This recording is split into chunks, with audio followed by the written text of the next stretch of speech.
welcome back to the lab for another edition of Dr. Harry's Scary Horror Review. I'm Dr. Harry. Today we're going to take a look at the entire franchise of the Scream films.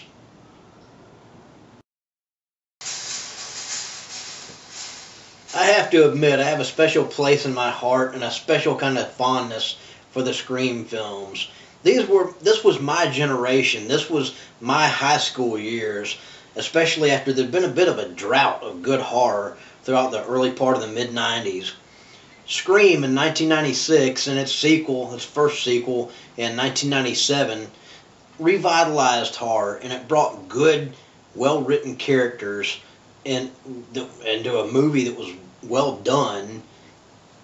The violence was realistic, and it really drew my generation in. Not only did it do that, but it also spoofed and parodied itself. It was the first real horror movie that acted self-aware and, in a way, kind of ribbed on itself in the horror genre.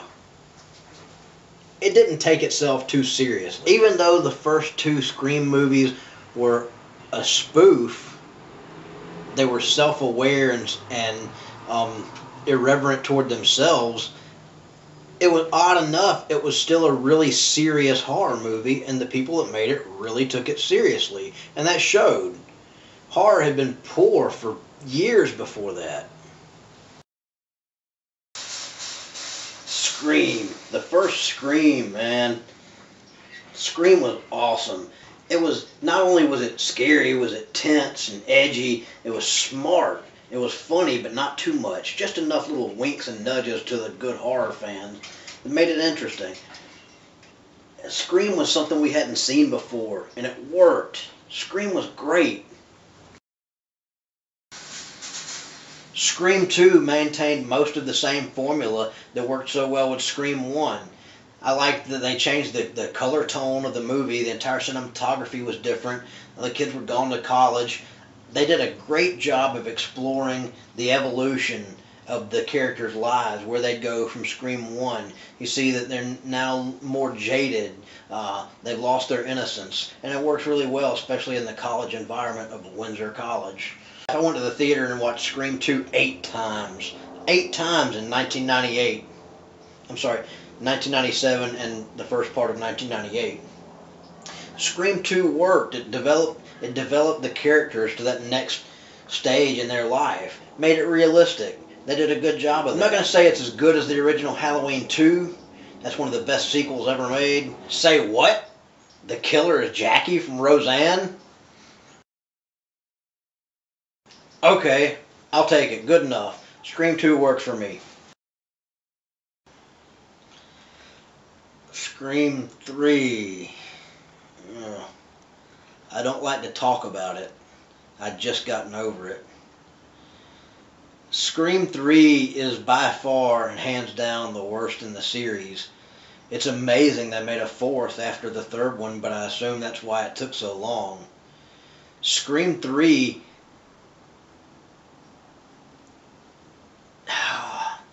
What made Scream 2 so appealing was the fact that you saw the characters, you saw the evolution and how they had progressed since the first movie, and it seemed logical and made sense.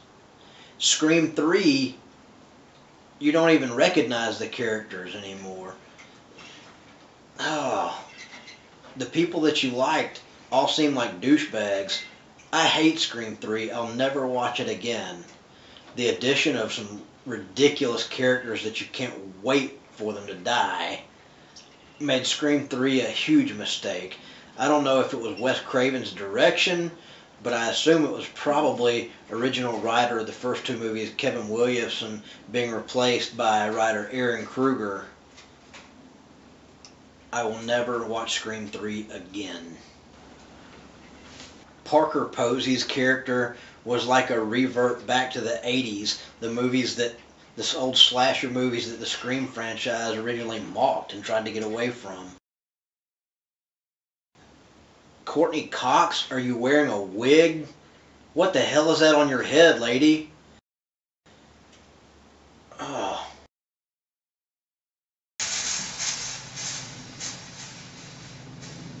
Scream 4 was a step up from Scream 3. It was nowhere close to the first two movies. It lacked something, but it was closer than the third movie, and it worked for me.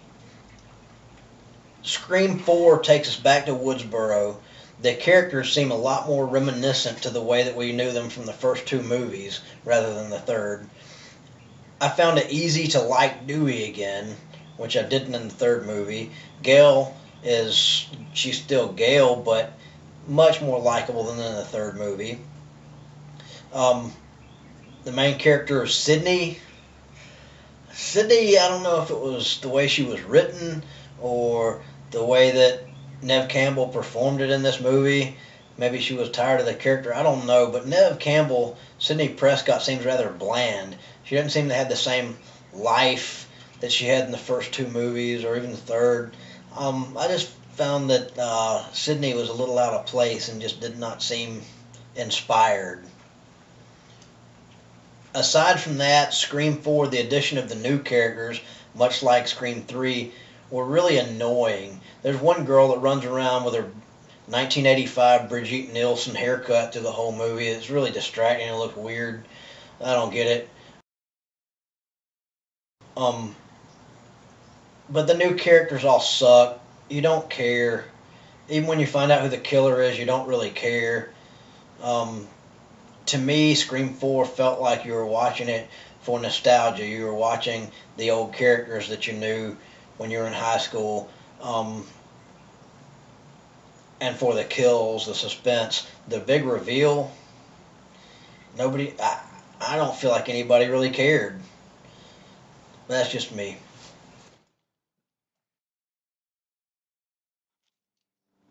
The beginning of Scream 4 was a big mistake as well.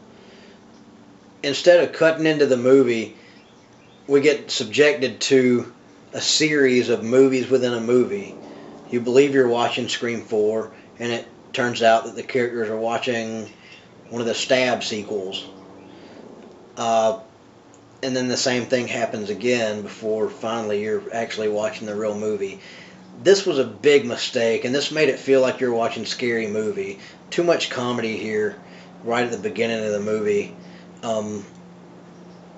So when the violence does hit, like in the first three movies, it hits and it hits hard. Big mistake. That really messed up Scream 4. I also felt like the Weinstein Company or Wes Craven or Kevin Williamson, whoever was responsible, I felt like perhaps they waited just a little too long for that fourth entry in the Scream franchise, and I believe that's the result of why it was the cause of why Scream 4 was a financial disaster. Personally, especially with the Courtney Cox and David Arquette divorce, I really don't see the proposed Scream 5 or Scream 6 coming out ever, probably. So I've examined the Scream movies, I've diagnosed the problems, and my prescription to you is, if you haven't seen the first Scream, Scream's a must, especially if you like good slasher movies that are smart but witty, have a little in humor, and an homage to Halloween. And check out Scream. Scream 2, I like it as much as I like the first one. The reveal at the end may fall a little flat, especially compared to the first one. But it feels almost the same, as really very similar makeup. Scream 3, I'm going to tell you to pass it. I don't imagine you're going to find anything good out of Scream 3. Scream 4, I liked it for what it was as a standalone film, especially if you haven't seen the first or second Scream. I'm just going to say probably want to pass on Scream 4. I'd like to see a fifth and sixth movie, especially if they can really tap into the first movie and find a new way to make you jump. Then I'd be all for it. I'm nostalgic. But I'm going to say, unless you're a big fan of the series, Scream 4 probably won't do a whole lot for you. I'm Dr. Harry. Until next time, I'll see you back here in the lab. Doctor's out.